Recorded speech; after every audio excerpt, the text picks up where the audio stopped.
नमस्कार दोस्तों, मैं एडवोकेट आरडी आपका चैनल पर स्वागत करती हूँ। आई होप आप सब लोग बहुत अच्छे होंगे। दोस्तों, मैंने वॉइस को लेकर फिर कुछ चेंजेस किए हैं और आज का वीडियो देखकर ज़रूर बताइएगा कि वॉइस में कुछ फ़र्क पड़ा या नहीं पड़ा। मैंने पहले भी बताया था कि कंस्ट्रक्शन वर्क करके मुझे थोड़ा सा कहीं ना कहीं वॉइस जो है वो हर बार कुछ ना कुछ एडिट करना पड़ता है, तो जब प्रॉपर क्लियर हो जाए तो ज़रूर इन्फॉर्म कीजिएगा। आगरा में एक जगह है, वहाँ पर एक इंसान एक घर से निकलता हुआ बदहवास निकलता हुआ दिखाई देता है। उसके कपड़े जो हैं वो ऑलमोस्ट खून से सने हुए हैं। वो निकलता है, भागता है और भागकर सीधा पुलिस स्टेशन जाता है और पुलिस स्टेशन जाके वो कहता है कि मुझे अरेस्ट कर लीजिए, मैंने एक जुर्म किया है, मैंने कत्ल किया है। जब पुलिस वाले सामने सुनते हैं तो वो भी चौंक जाते हैं और उनको समझ नहीं आता। उसके बाद वो उसको आराम से बिठाते हैं और पूरी कहानी कहते हैं कि पूरी बात बताओ, और वो पूरी बात बताता है। तो क्या है ये पूरी बात, क्यों उस इंसान ने कत्ल किया और क्यों उसके बाद वो पुलिस स्टेशन जाके खुद को सरेंडर कर दिया, इन सब चीज़ों के बारे में जानेंगे आज की वारदात में। तो आज की वारदात शुरू करने से पहले यही कहना चाहूँगी कि अगर आप अपने इस परिवार में पहली बार वीडियो वॉच कर रहे हैं तो चैनल को सब्सक्राइब करना मत भूलें। इसके अलावा बेल आइकन जरूर प्रेस करें फर्दर नोटिफिकेशन के लिए। और इसके साथ ही वारदात के बारे में या चैनल के बारे में कोई भी राय है तो बेझिझक आप कमेंट बॉक्स में जाके कमेंट करके ज़रूर बताएं, तो आपके मैं कमेंट का वेट करूँगी। तो चलिए दोस्तों, चलते हैं वारदात की तरफ।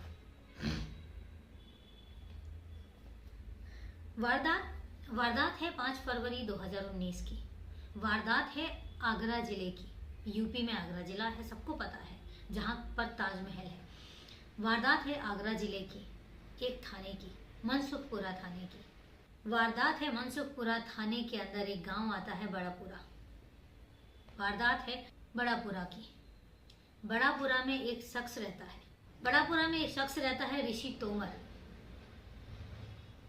30 साल का युवक है। 2012 में उसकी शादी होती है लक्ष्मी के साथ। लक्ष्मी देखने में बेहद खूबसूरत, और खूबसूरत होने के साथ साथ वो ऋषि तोमर से ज़्यादा पढ़ी लिखी भी। दोनों की ज़िंदगी बेहतर चलती रहती है। इसके बाद 5 साल के अंतराल में उनके 3 बच्चे भी हो जाते हैं, 2 बेटियां और 1 बेटा।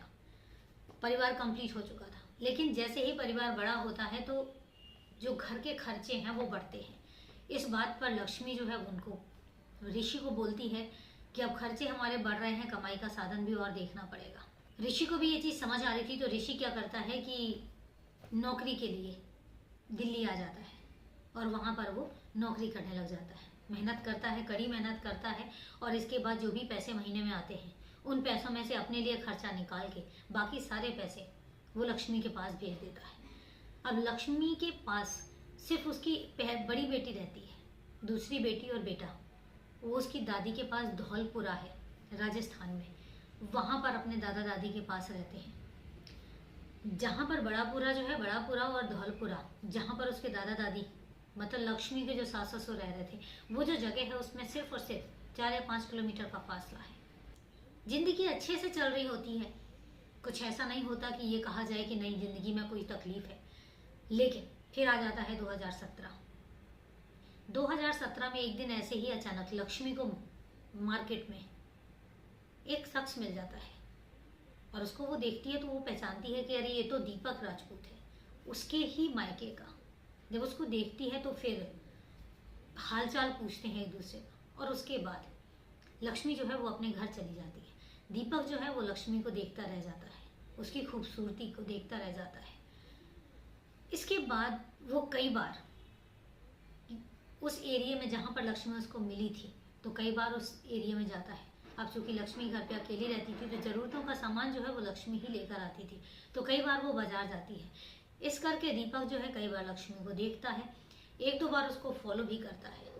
जब वो फॉलो करता है तो लक्ष्मी को भी हल्की सी भनक लग जाती है कि दीपक जो है उसको फॉलो कर रहा है, लेकिन दीपक उसको लाइक करता है। ये बात जब लक्ष्मी को हल्का सा भी पता लगता है तो कहीं ना कहीं उसकी जो उसको तकलीफ नहीं होती इस बात पर, बल्कि वो हल्का सा खुश होती है कि दीपक मुझे लाइक करता है।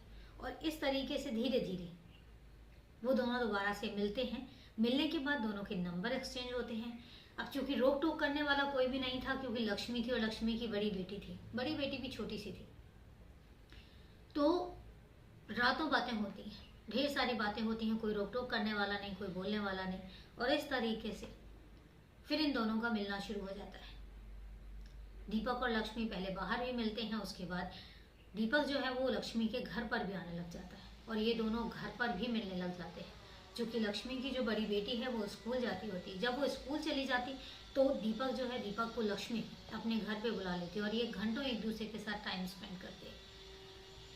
अब ये बातें जो है पड़ोसियों से नहीं छुपती। जब आपके घर में रेगुलर किसी का आना जाना होता है तो पड़ोस वालों की भी नज़रें पड़ती हैं और पड़ोस वालों को भी ये चीज़ बड़ी अजीब लगती है, क्योंकि रूटीन में कोई शख्स है जो मिलने आता है और जब वो शख्स अंदर चला जाता है तो दरवाजे घर के बंद होते हैं और घंटों टाइम स्पेंड होता है। तो पड़ोसियों को भी ये चीज़ जो है वो बड़ी अजीब लगती है। और उन्हीं पड़ोसियों में से एक जो था वो ऋषि का दोस्त था, तो वो ऋषि को हल्का सा बताता है। जब ऋषि को बताता है, ऋषि उसकी बात पर यकीन नहीं करता और उन दोनों की लड़ाई भी होती है इस मैटर में। इसके बाद ऋषि घर आता है। घर आने के बाद वो एक दिन लक्ष्मी से बात करता है, तो लक्ष्मी कहती है ऐसा कुछ भी नहीं है, और जो कि पड़ोसी जो है वो हमारे आपस में जो प्यार है वो उससे जलते हैं और इसीलिए वो आपके कान भरते हैं। ऋषि को लगा कि हाँ ऐसा भी हो सकता है और वो अपनी वाइफ पर भरोसा कर लेता है। इसके बाद वो वापस फिर दिल्ली चला जाता है। अब बात आती है 4 फरवरी 2019 की। इस तरीके से 2 साल पूरे निकल जाते हैं और 2 साल लक्ष्मी और दीपक दोनों का जो ये नाजायज रिश्ता है ये कायम रहता है, किसी को पता नहीं चलता। ऋषि भी लक्ष्मी पर पूरा भरोसा करता था, इसलिए दोबारा वो भी बात जो है वो नहीं छेड़ता। बात आती है 4 फरवरी की। 4 फरवरी को ऋषि घर आता है। घर आने के बाद वो कहता है कि मुझे 2 दिन के लिए किसी रिश्तेदारी में जाना है, तो वो अपने कपड़े पैक करता है और 5 तारीख को दोपहर के लगभग 12 से 1 बजे के समथिंग वो घर से चला जाता है अपने कपड़े लेकर। थोड़ी दूर जाता है, उसके बाद उसको याद आता है कि मेरा जो फ़ोन है वो तो घर पे रह गया। अब वो फ़ोन लेकर आने के लिए जब वापस आने लग जाता है तो उसको एक अपना रिश्तेदार मिल जाता है और उसके साथ वो बातचीत करता रहता है। बैठकर बातें करते करते 1 घंटा कब हो जाता है उसको पता नहीं चलता। इसके बाद 1 घंटे बाद ऋषि जो है वो घर आता है। घर आने के बाद देखता है कि दरवाज़ा जो है वो अंदर से बंद है। उसको लगा कि लक्ष्मी घर के अंदर होगी। वो दरवाज़ा खटखटाता है, कोई जवाब नहीं आता। फिर वो जोर जोर से दरवाज़ा खटखटाना शुरू करता है, तब भी कोई आवाज़ नहीं आती। अब ऋषि जो है वो बार बार दरवाज़ा खटखटाता है, लेकिन अंदर से कोई भी आवाज़ नहीं आती। तो उसको पता नहीं क्या डाउट होता है, वो दरवाजे को तोड़ देता है। दरवाजे को तोड़कर जब वो अंदर जाता है तो अंदर जो उसकी पत्नी है लक्ष्मी के साथ दीपक राजपूत होता है। अब जब उन दोनों को वो साथ में देखता है तो ऋषि का जो गुस्सा है वो 7वें आसमान पर हो जाता है, उसको समझ नहीं आता और वो इसी चक्कर में ऋषि की जो है वो दीपक से लड़ाई होने लग जाती है। लड़ाई होने के साथ साथ ऋषि दीपक की पिटाई करने लग जाता है। जब दीपक की पिटाई होती है तो दीपक भागने की फिराक में होता है। जब वो भागने लग जाता है तो ऋषि जो है वो घर पे ही फावड़ा रखा होता है, फावड़ा उठाता है और फावड़े से दीपक की पिटाई करने लग जाता है और फावड़े से उसके ऊपर प्रहार करने लग जाता है। जब उसके ऊपर वार करता है तो इस इन बिटवीन लक्ष्मी जो है वो दीपक को बचाने के लिए बीच में आ जाती है और यहीं पर दीपक को तो उसने वैसे भी मार मार के ऑलमोस्ट मतलब डेड कर दिया था। जब लक्ष्मी बीच में आती तो वो लक्ष्मी को भी उसी फावड़े से वार करता है और वार इतनी बार करता है कि लक्ष्मी भी खून खून हो जाती है, पूरा खून से लथपथ दीपक, खून से लथपथ लक्ष्मी। और जब उसको ये होश आता है, जब उसको समझ आता है कि दोनों मर चुके हैं, तो फिर उसको समझ नहीं आता क्या करे। वो वैसे ही भागकर सीधा जाता है मनसुखपुरा का पुलिस स्टेशन है, मनसुखपुरा पुलिस थाने में जाके खुद को सरेंडर करता है और बताता है कि जो मैंने ना अपनी पत्नी और पत्नी के प्रेमी 2 का कत्ल कर दिया है। पुलिस वाले पहले बात तो चौंक जाते हैं, उन्हें भरोसा ही नहीं होता। लेकिन उसके बाद वो ऋषि को लेकर उसके घर आते हैं। जब घर पर आते हैं तो देखते हैं कि दीपक और लक्ष्मी दोनों मरे पड़े हैं और पूरा खून से लथपथ, पूरे घर पे खून। अब पुलिस जो है एम्बुलेंस बुलाती है और दोनों डेड बॉडीज को पोस्टमार्टम के लिए भेज देती है। इसके बाद ऋषि को अरेस्ट कर लिया जाता है। अरेस्ट करने के बाद पुलिस स्टेशन लेकर आया जाता है। जब पूछा जाता है तो पूरी बात वो दोबारा से बताता है।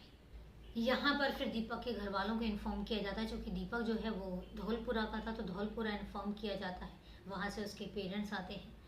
अब पेरेंट्स में से जो बड़ा भाई है, बड़ा भाई कुछ और ही स्टेटमेंट देता है। बड़ा भाई कहता है कि मेरे जो दीपक है, दीपक आया नहीं था, उसको फ़ोन करके बुलाया गया था। लगभग 1.5 घंटे पहले दीपक को एक फ़ोन आता है, और फ़ोन आने के बाद ही दीपक यहाँ पर आता है। तो इसका मतलब जो फ़ोन है वो ऋषि ने किया था और जानबूझकर बुलाया गया था, शायद हत्या करने के मकसद से।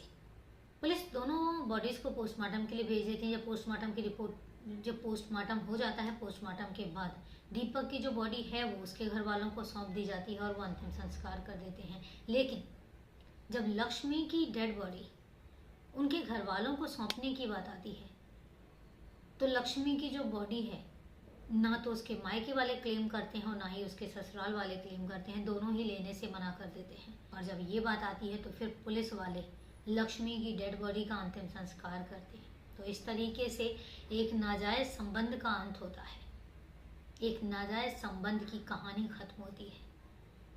मैं तो हर बार कहती हूँ कि नाजायज संबंध कभी सुखद परिणाम नहीं देते। हर एक नाजायज संबंध का जो रिजल्ट है वो रिजल्ट हमेशा दुखद ही होता है, और घर गृहस्थी बर्बाद होती है, घर गृहस्थी तबाह होती है। बेटर तो ये होता है कि जब कोई तीसरा एंटर होने लग जाए तो बेटर है कि अलग अलग हो जाओ, कम से कम जिंदगियां तो सलामत रहेंगी। लेकिन शायद इंसानी फितरत है, पता नहीं कहाँ गुम हो जाता है और कौन से लालच में आके बताता नहीं है और बाद में क्राइम जन्म लेता है। तो आपकी इस कहानी के बारे में, इस वारदात के बारे में क्या राय है, कमेंट करके ज़रूर बताइए। आप इस बारे में क्या सोचते हैं और क्या कहना चाहते हैं, क्योंकि मेरा मकसद जो है वो बताना नहीं, बचाना भी। और हकीकत बात है दोस्तों, क्राइम हो चुका है, क्राइम को आप बदल नहीं सकते। क्राइम से क्या क्या, क्राइम स्टोरी से क्या क्या सीख सकते हैं, मैटर ये करता है। तो अगर हम थोड़ा बहुत भी कुछ सीखें तो समझ लीजिए कि हमने एक क्राइम स्टोरी से एक सबक तो लिया। और फैक्ट ये है कि मेरे, आपके और क्राइम के बीच में फासला सिर्फ उतना है कि हम कितने सतर्क हैं, हम कितने सावधान हैं। तो सतर्क रहिए, सावधान रहिए। अब बात आती है सवाल जवाब की। आज मेरे पास कोई सवाल नहीं है, लेकिन हाँ, कल मैंने जो सवाल पूछा था उसका मैं जवाब जरूर देना चाहूंगी। कल का मेरा सवाल था कि भारत के 14वें प्रधानमंत्री कौन हैं? तो उसका सीधा सीधा सा जवाब है श्री नरेंद्र मोदी। तो ये तो था कल के क्वेश्चन का जवाब। आज मेरे पास कोई सवाल नहीं है। तो चले दोस्तों, वारदात को यहीं पर स्टॉप करते हैं। मिलते हैं फिर कल एक नई वारदात में। तब तक के लिए नमस्कार, जय हिंद।